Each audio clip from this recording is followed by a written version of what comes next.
Alors certains d'entre vous se sont peut-être demandé comment augmenter la sécurité de leur compte puisque le mot de passe, même la phrase passe, c'est l'authentification faible. Eh bien, dans cette vidéo, on va parler du MFA.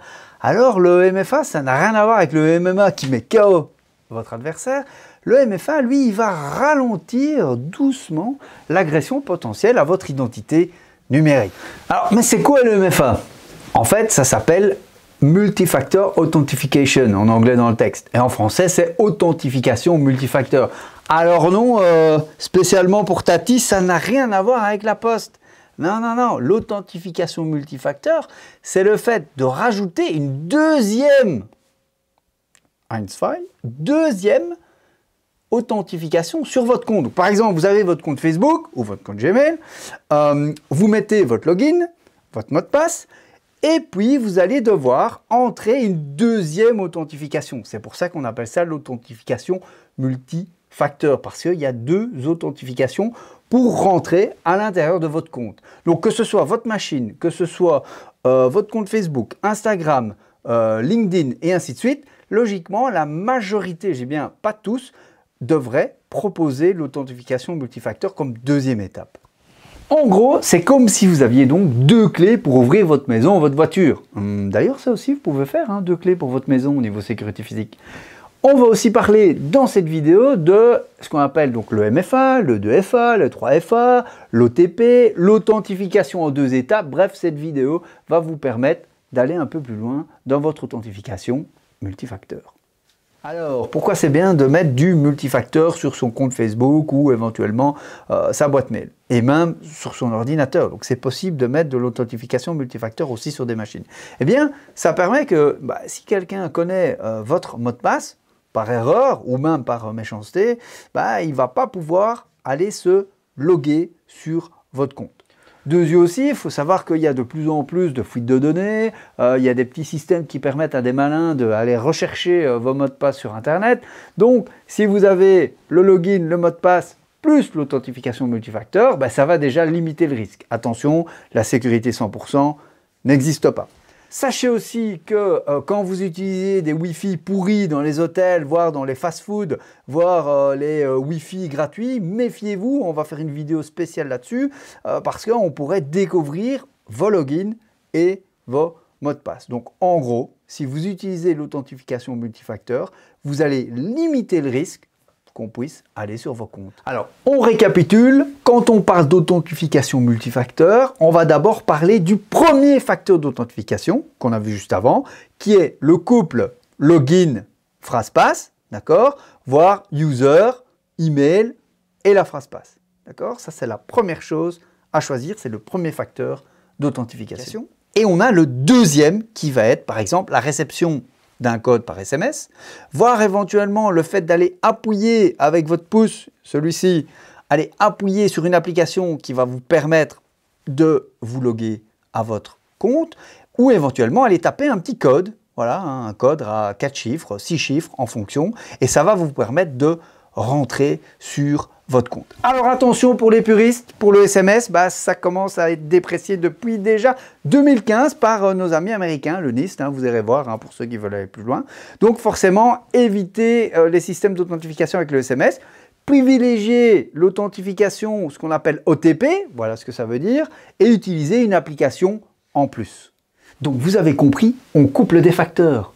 Premier facteur, le login et la phrase passe, ou le mot de passe pour ceux qui ne veulent pas faire de phrase passe, mais faites des phrases passe. Le deuxième, la réception. Ensuite, par votre smartphone, soit vous encodez après le petit numéro, ou soit vous cliquez simplement, pouf, voilà. Et la troisième, voilà, la petite clé YubiKey qu'on verra dans une autre vidéo. Ah voilà. Alors l'avantage aussi, c'est qu'on va pouvoir tout automatiser. Donc un jour ou l'autre, vous ne devrez plus taper vos mots de passe. Pour activer l'authentification, généralement, on va utiliser le téléphone mobile, puisqu'on en a tous un presque. Donc, vous allez télécharger une application, comme vous voyez là, ici, derrière. Voilà. En fonction des comptes que vous avez, ça c'est vous qui décidez votre stratégie. Vous liez ces comptes à votre appareil, et puis, voilà, l'avantage, c'est que vous allez pouvoir vous connecter soit automatiquement, soit, si vous êtes en mode parano, remettre le login, mot de passe, premier facteur, et aller cliquer ou aller encoder l'information qui va être sur votre smartphone. Alors attention en effet, parce que quand vous allez activer cette authentification multifacteur, qu'est-ce qui va se passer? On va vous donner ce qu'on appelle des codes de récupération. Et ça, on oublie de vous le dire. Alors généralement, vous ne les imprimez pas, vous oubliez, ainsi de suite. Et puis, on vous vole votre téléphone. Qu'est-ce qui se passe? Ben, vous ne savez plus, ou vous le cassez, vous ne savez plus rentrer sur votre compte. Donc, bien imprimer les codes de récupération. Les stocker en lieu sûr, donc vous évitez de me les stocker sur votre PC, voire sur votre téléphone, hein, d'accord? Et puis comme ça, si jamais vous perdez votre téléphone, ben, vous avez un système de récupération. Pour les applications, ben, vous pouvez utiliser le Play Store de chez Google pour ceux qui ont Google, et puis vous pouvez utiliser l'Apple Store pour les Macistes. Alors, je vous rassure tout de suite, il y a des applications payantes, des applications gratuites, à vous de choisir. Bien sûr, si vous êtes comme le Capitaine Cyber, un pro européen, hein, voilà, on va essayer d'utiliser un maximum d'applications qui viennent de l'Europe. Aptoide, alors pour ceux qui spichent que dalle en portugais, Aptoide c'est un Play Store en fait européen qui est basé au Portugal. Et donc voilà, je vous ai fait un petit tableau hein, pour que vous puissiez vous y retrouver. Donc voilà, le tableau apparaît.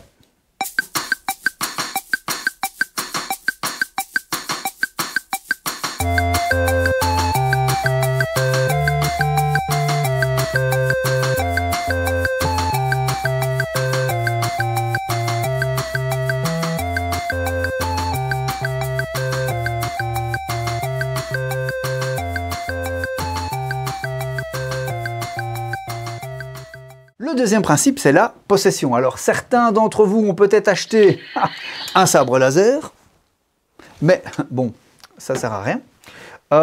Et donc, ce que je vous conseille, c'est donc d'utiliser, en termes de possession, votre smartphone que vous avez tous. Alors, certaines autres personnes utilisent des clés USB un peu spéciales, voire éventuellement ce qu'on appelle les YubiKey, les NitroKey, les SoloKey, les Multipass et j'en passe, d'accord? Vous allez donc avoir un autre système d'authentification. Alors, il faut savoir aussi que si vous couplez toutes ces techniques, ce qui va se passer, c'est que vous allez pouvoir ne plus peut-être jamais taper vos mots de passe.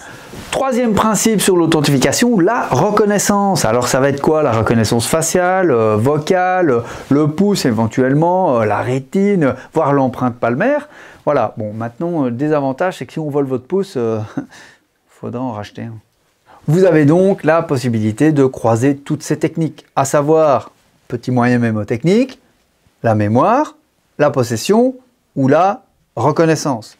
Alors moi je vous invite vraiment à avoir au moins 2 facteurs d'authentification. L'idéal ça va être la mémoire plus la possession, mais ça pourrait être la mémoire et votre pouce. Voilà, donc choisissez, faites votre petite stratégie. Alors au début, il va falloir un peu chipoter, mettre en place l'authentification multifacteur sur tous vos comptes. Une fois que vous l'avez fait, vous allez pouvoir le répliquer, et puis après, ça devient un réflexe.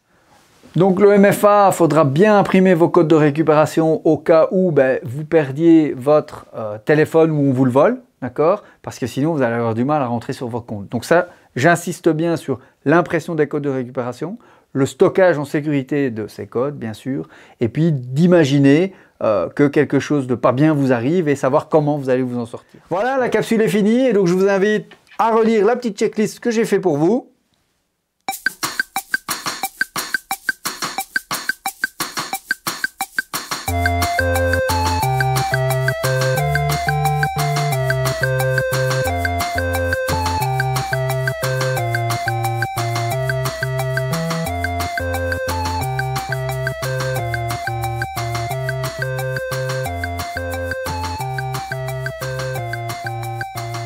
Je vous invite à aller plus loin avec les vidéos qui existent déjà et les nouvelles qui vont arriver, parce que vous savez bien qu'en matière de cybersécurité, tout s'entrecroise. Et puis, le Capitaine Cyber, c'est votre décodeur de la cybersécurité. De la cybersécurité. Moi, aujourd'hui, je suis plus calme.